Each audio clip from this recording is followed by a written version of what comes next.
Quick little message on safety before today's video.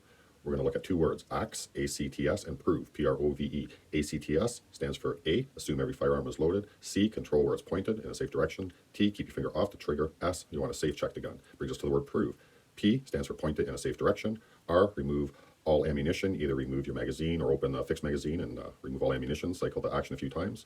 Brings us to O, observe the feed path. V, verify the chamber is empty with your finger. E, examine the bore, make sure there's no bore obstruction. At that point in time, before you work on any firearm, you should also wear safety glasses because there is a lot of spring tension. That all being said, you assume all liability. Trying anything you may see in my videos, assume no responsibility or liability for what anyone else does or how they do it or anything that may arise from what they do. That being said, peace out. Enjoy the video. Hey everybody, welcome back to John's Firearm 705. Today's video is on the disassembly and reassembly of the Ruger 1022 10-round rotary box magazine. The way I do it, it's a little bit different than what I've seen, but I find it's the easiest way that works for me, and it always allows me to get the proper amount of tension inside here. What I use, I don't have the proper Allen wrench here, but I find a Torx 25-bit works just fine. And I also have 11mm socket. Okay, so what we're going to do is first take it apart. The back side here, I'll put in my Torx bit. Now this part here is going to come out and there's going to be a bit of spring tension on this hex nut, so just kind of get ready to have your finger over it there. We can loosen this off. There, the other side came out. Screw fell out. You can take the back side apart here, and it all just kind of falls apart. We have the main body, we have the feed lips, we have the internal rotor, we have the end cap, and we have this little hex nut. Now the rotor itself also has a little spring inside here. You can see the little tail.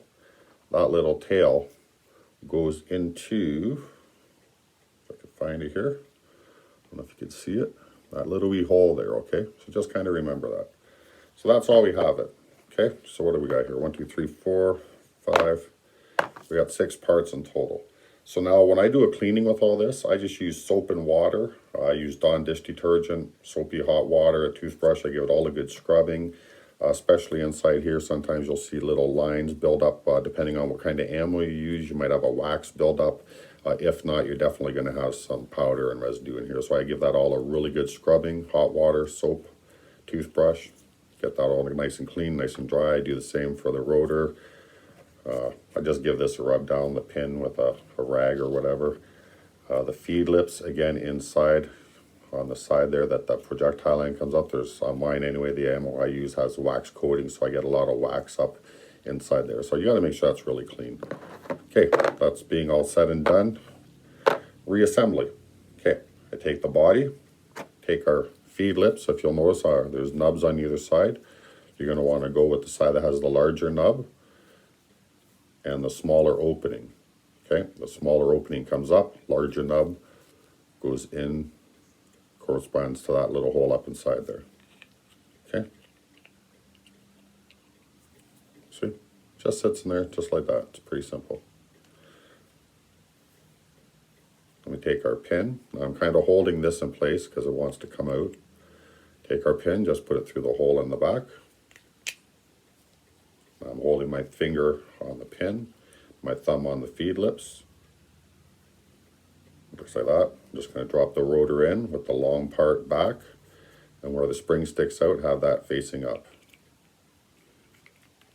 And you can just drop it in anywhere, it really doesn't matter. Once you get it in, you're just going to turn it clockwise, because there's one long part of the paddle that's going to come up and touch the back of the feed lip. Just makes it easier when we do the tension later. So now you can see the little spring sticking out. Grab your cap. Make sure the end that has the hex on it is on the outside. Put it on. Now that'll also lock in our feed lips up there, leaving our spring out. Now the whole time I'm still holding the pin back here. Now, I mean, it can come out, no big deal. You can just pop it back in, but I always just hold it in place. So we have it all assembled now. We just have to put the hex nut on here. So you grab it with the shaft in.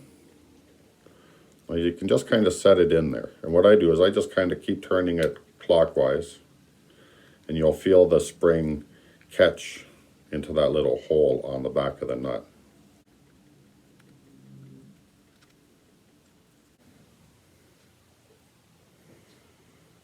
Okay, so there we go. Now I got it captured on there. I could feel the spring has engaged this.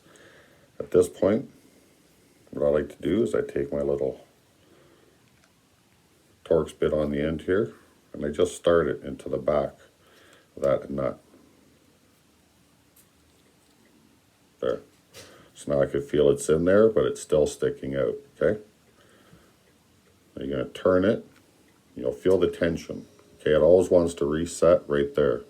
Now to get the proper tension, this flat part needs to go around a whole turn plus 2 more flats. So in my case, what that means is the part that's down here needs to go all the way around and then end up at the top. So I take my 11 mil socket with the line and I put that line down on the one that needs to orient. In my case, it's down there. Okay. I take my Torx bit in the back. Okay, now I simply turn this one until I see that line go past. Back up to the top, and then tighten down my Torx bit.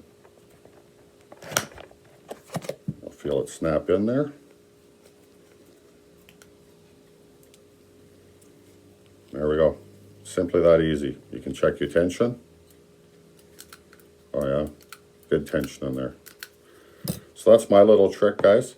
Like I say, I just mark it with this. That way I always get 8 turns of the flat when I'm getting my tension set in there.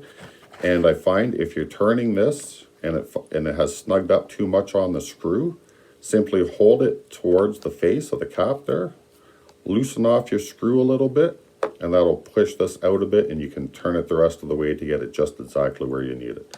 So that's my little tip and trick on the Ruger 1022 box magazine to help set the tension.